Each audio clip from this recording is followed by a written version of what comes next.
Այստեղ է սղարանն ընկել 6 տարեկան երեխայի գլխին։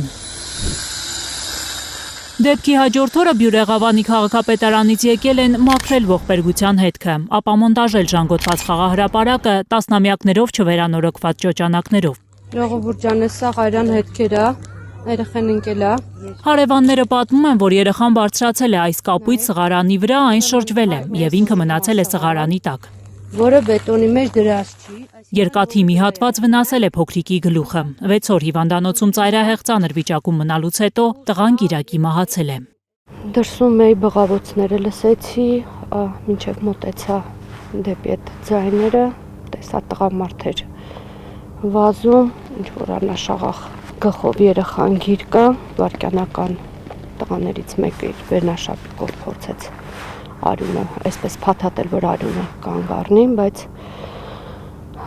անտանելի վիճակ է։ Այս կադրերը հարևաններն են արել նախքան խաղահրապարակի ապամոնտաժումը։ Պատմում են, որ 20 տարի առաջ տեղադրված սղարանը հողի մեջ ամրացված չի եղել։ Այն անգամ հնարավոր է եղել տեղաշարժել ձեռքով։ Վերանորոգված չի եղել, պարզաչքով էլ երևում էր, այնպես որ մատնված էր անտերության։ Հիշում են բյուրեղավանցիները, որ ամիսներ տարիներ առաջ կապույտ սղարանն էլի է շրջվել, բարեբախտաբար ոչ ոք չի տուժել։ Էլի ընկել է մեկի վրա, էլի շուռ է եկել,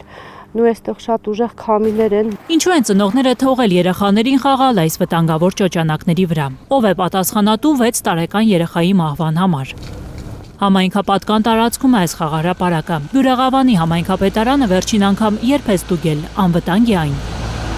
Համայնքապետարանից միայն ասում են, որ հաջորդ տարի էին նախատեսում վերանորոգել առաջին թաղամասի խաղահրապարակը։ Քրեական գործ է հարուցվել, նախաքննություն է ընթանում։ Բյուրեղավանի այս թաղամասի լիազորի խոսքով շենքերի տղամարդիկ են զբաղվել խաղահրապարակի վերանորոգմամբ։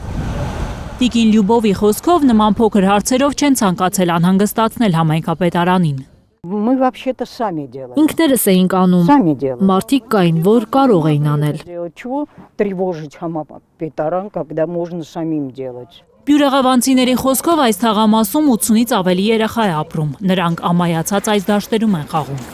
Փոքրիկ տղայի ողբերգական մահից հետո շատ ծնողներ Երևանից, աշտարակից, այլ քաղաքներից ու գյուղերից ահազանգում են, որ ամեն օր իրենց երեխաներն էլ են մահվան հետ խաղ անում, ճռճռացող, ջարդված խաղահրապարակներում։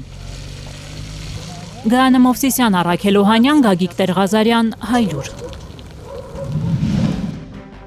Հայաստանում եւ աշխարհում տեղի ունեցող իրադարձությունների մասին առաջինն իմանալու համար բաժանորդագրվեք մեր ալիքին, սեղմեք զանգակը, որ բաց չթողնեք ամենահրատապը, ամենակարևորն ու հետաքրքիրը։